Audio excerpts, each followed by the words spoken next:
Kahit si dating Finance Secretary Ramon de Rosario Jr. ay umaasa na magiging mas maayos ang takbo ng administrasyon ni Noynoy kaysa sa kanyang ina. President Cory was coming in after 20 years of Marcos, and she had to assemble a government using the various groups that had supported her. Now, I think in the case of Senator Noynoy, he has a group that he has been working with. And as I said earlier, these are people who have earned the respect of people at various levels of leadership. And I think that's a different starting point. And I think it gives us more reason to be optimistic. Hindi man daw naging agresibo ang senador bilang mambabatas, napanatili naman itong malinis ang kanyang pangalan. Walang bahid ng iskandalo at simple lang ang lifestyle tulad ng kanyang ina. Pero may abiso ang dating Finance Secretary kay Noynoy sakaling maging Pangulo. Not try to please everybody, perhaps was part of what was going on in the early part of Mrs. Aquino's administration, precisely because the effort was to bring everybody together. I think maybe he has the opportunity to come in there with a little bit more background and work with this group that he has assembled and just proceed and do what they believe is right, have a clear set of priorities. Ngayon pa lang, nakabalandra na sa kampanya ni Noynoy ang issue ng Hacienda Luisita na pag-aari ng pamilya Cojuangco. Ang Comprehensive Agrarian Reform Program from our viewpoint is a failure. Para ma-redeem niya yung centerpiece program ng Noynoy Aquino administration, kumbinsihin ni Noynoy yung pamilya, bitiwan nila yung stock distribution option, yung SDO.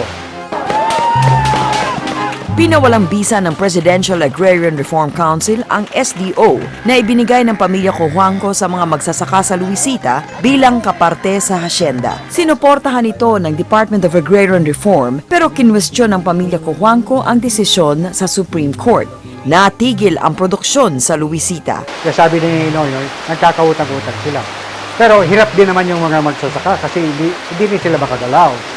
So, for him, isang presidente, second chance niya ngayon na makagawa ng mabuti on the issue of agrarian reform. Regardless of anything we do there, it will always be subjected to political consideration. So anong gagawin nyo? I want to be out of it. And I was told pala I have only 4%.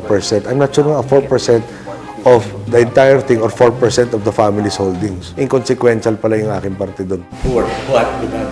Hinahanap ng marami ang tunay na Noynoy na hiwalay sa pagkatao ng kanyang mga magulang. Sinubukan ko ang senador nang tanungin ko tungkol sa mga haharapin niyang issue na bumulabog din sa kanyang ina noon. That problem? Ipinautang nyo kami sa alam nyo walang kasilbi-silbi. Dapat may moral responsibility kayo dyan. Dapat naman ibigay nyo kami ng better terms at the very least. Baka pwede i-condone nyo iba. Charter change? I'm not convinced that we need to change the Constitution. But I'm open to having it studied. EO 464? No such thing under my term. There has to be transparency. Si GMA ba kakasuhan mo? I want closure on so many issues. And she seems to be either directly, peripherally involved in so many of this.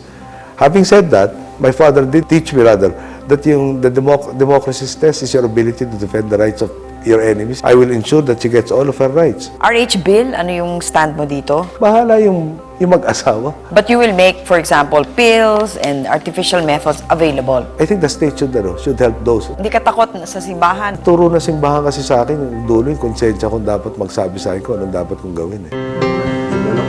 Sa aming pag-uusap tungkol sa kanyang mga plano, nakita ko ang sinasabi ng mga kapatid ni Noynoy na hindi politiko ang kanilang kapatid. Tutulak ko sarili ko na paramihin pa yung kaya kong gawin. Pero klaro sa akin na hindi ko kaya lahat. Yung hindi ko kaya, isasa Diyos ko na. Sa Diyos, kung para sa bayan, paniniwala ko, sana bahala mag-provide ng kukulungan namin. What kind of president will you be? Somebody will be missed, no? The day after he steps down. Yung, perhaps, somebody who will be so boring dahil everything works na finally. May 25% na hindi.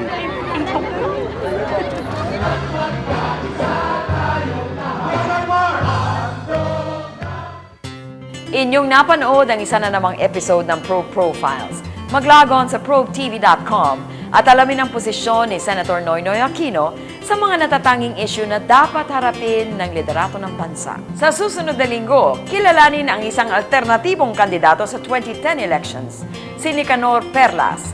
Magandang gabi po. Ako po si Cheche Lazaro. Yung kritisismo na parang lumilipad ka sa langit, na you don't have your feet on the ground. Hindi totoo yun. In fact, people are calling me a practical visionary. I've done so many things which people said were impossible.